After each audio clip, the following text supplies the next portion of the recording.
Stefon Diggs. Stefon Diggs, who our forecast on him had been anywhere from, well, maybe he'll get a 1 or 2 year deal for some decent money, to he might wait until training camp to sign with a team. We were all over the board with Stefon Diggs. He is a New England Patriot. The visit went well last week, and especially when the final numbers. Now, I need to know more. The devil will be in the details with Stefon Diggs' contract. The tweet report of it probably looks a lot more exorbitant than the actuality of it. There's no for the probably Patriots. About it. Yeah, 3 years, $69 million. Yeah, like, whoa, that pops. Whoa, that pops. Mama. Now, what do you think when I tell you that the reports alongside that are that it's $26 million guaranteed? Only about a third of it is guaranteed. It sounds like $26 million guaranteed, and we'll see how much of that guarantee is actually a guarantee. That's a good chunk. For what I'm guessing is, in reality, sorry, I had an alarm going off here. I got confused. I'm guessing is a short term, kind of like the Texans. It might actually be a 1 year deal, but it's still a lot of guaranteed money. Yeah, and that's more guaranteed. That's more guaranteed money than I thought he'd get. Yeah, and I think that because if the Texans were to sign Stefon Diggs, my thought would have been that it would be after the draft, and it might be for something like what really was a 1 year, $15 million contract because he's 32 years old, coming off of a torn ACL. Mm-hmm. Now, I'm getting really good at this, though, Sean. This is the third time now where I've basically done a video on YouTube, and within 2 hours of me putting the video out, it's completely worthless and irrelevant. Yeah. In which I say 7 things that have been proven wrong. I thought. Now, the Patriots themselves said that this was just a get-to-know-you meeting when they met with him earlier this week. Yeah. Apparently, they got to know him pretty well, and Stefon Diggs felt pretty good about him. The video of Stefon Diggs working out that he's put out on his own Instagram has been pretty impressive so far. Yes. For being less than 6 months removed from surgery, he looks like he's pretty far along. He's strong. He's moving quickly and moving well. And the biggest thing, I mean, the part of my video that I did and you and I talked about yesterday that is 100% true is I think a lot of the narrative or the justified concerns about how is he going to operate with a young quarterback or whatever, given his history, you still have to acknowledge that he's had some dust-ups in the past with Josh Allen. But from the Houston Texans side of things, we saw nothing but a model citizen out of Stefon Diggs. Yeah. And the way he conducted himself with a young quarterback on a struggling offense last year, I think the Patriots definitely looked into that. The Albert Breer article yesterday, which interviewed a couple of Texans coaches, Albert Breer has a lot of ties to guys who are in New England. And a lot of guys, Texans coaches. Yeah, the article said staffers, so that could have been anybody, I guess. But yes, there were a lot of Texans staff that were very, very positive about him. Said they thought that New England would be a great fit for him. So the word of mouth that anybody that Mike Vrabel or any of those other guys in the organization got from Texans people was probably really good. Yeah, I think a couple things relative to the Texans on this deal. And again, if you're just getting in your car, Stefon Diggs gets 3 years, $69 million, $26 million guaranteed. Those are the reports from the New England Patriots. The percentage of guaranteed money versus the entire contract, probably lower than what's normal in the NFL right now, but just the total amount of guaranteed money, I think is more than a lot of people thought Diggs would get.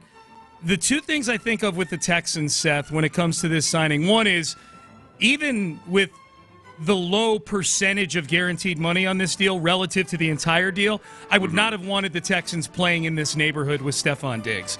3 years, $69 million, $26 million guarantees. Just, to me, it's too much guaranteed money for the Texans to be paying him. Now, Patriots are a team with a ton of cap space, so it's different for them than it is for the Texans to look at $26 million guaranteed, 3 years, $69 million, and say, yeah, this looks good. And they have a bigger need than the Texans even do. The Texans have a need at wide receiver, no question about that. But the Patriots don't now, so there's a bigger need. My second thought with the Texans is this. I think this is good for the Texans. This is yet another guy who's come to the Texans and left for greener pastures than they were thought to have had available to them coming into the Texans. When Stefon Diggs got to the Texans, he was largely thought to be a problem child. Yeah. And he goes somewhere else and gets 3 years, $69 million. His 8 games plus a training camp, and I think a training camp plays a lot into this too with the leadership and everything. He was voted a captain by his teammates. So was Tunsil, but bear with me here. His one season in Texas did way more good than harm to his image. Like, this was a very cleansing stop for him along the way in his NFL journey, I think. Yeah, it's interesting because it's almost there's almost a dynamic there where it feels a little bit like compensatory picks work with losing free agents in the draft.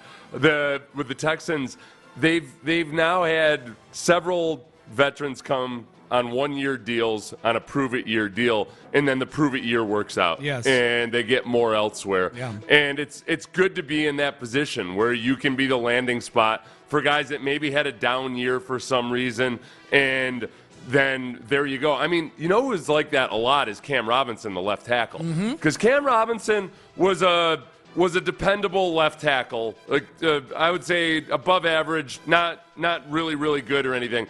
But he was a capable starting left tackle for the Jaguars for a long time. He got traded. He got traded midway through the year to the Vikings, and on a new team, in a new scheme and everything else, he really struggled last year with the Vikings. So going into free agency where the last film on you is letting up 10 total pressures and a couple sacks in your last couple games, including a playoff game, that's not ideal. So he signs a 1-year deal, comes into a situation for the Texans where as long as he plays the way he by and large did with the Jaguars, he'll be just fine at left tackle for the Texans. Yep. And by that point, hopefully the Texans feel good and solid about Blake Fisher. Titus Howard will likely still be here. And Cam Robinson can go get more money elsewhere. So that's the kind of environment you hope you have, is that guys like Cam Robinson think, okay, well, if I got to choose and if I'm not getting the deal I want out there, then all right, I'm going to spend a year with the Texans. I think Cam Robinson looks at a guy like George Fant.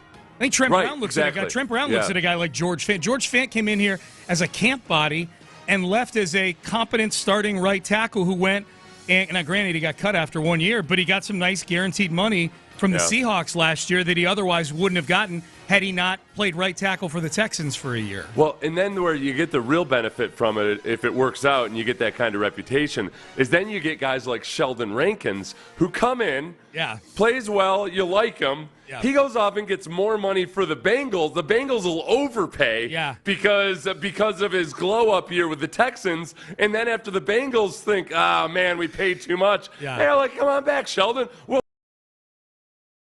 Like the Texans are a gym, and Sheldon Rankins came and got shredded 1 year at the gym. And then he just stopped showing up. I'm like, oh, man, I wonder whatever happened to that guy Sheldon. And then a year later, he shows up. He's all out of shape again. He came back here to get shredded again. You know what we are? What? We're prison muscles. We're the guys that get all built up in prison. Yeah. But then when they leave prison and they lose that discipline or they get a little distracted by other stuff, they don't look the same. That's right. By and large, most guys don't maintain their prison muscles. So Sheldon Rankins went and intentionally got himself arrested. That's right. You get yourself, Sometimes you miss the joint, man. Sometimes I'm just like, there's times, Sean, where I'm like, I liked the structure. Yeah. You know? Shawshank. And I've got good enough leadership skills that I was kind of a big shot in the joint, you know? Right. I had my little schemes going and everything. I had which guards I needed to get on my side and everything. Yeah. Sheldon Rankins, that's what he is.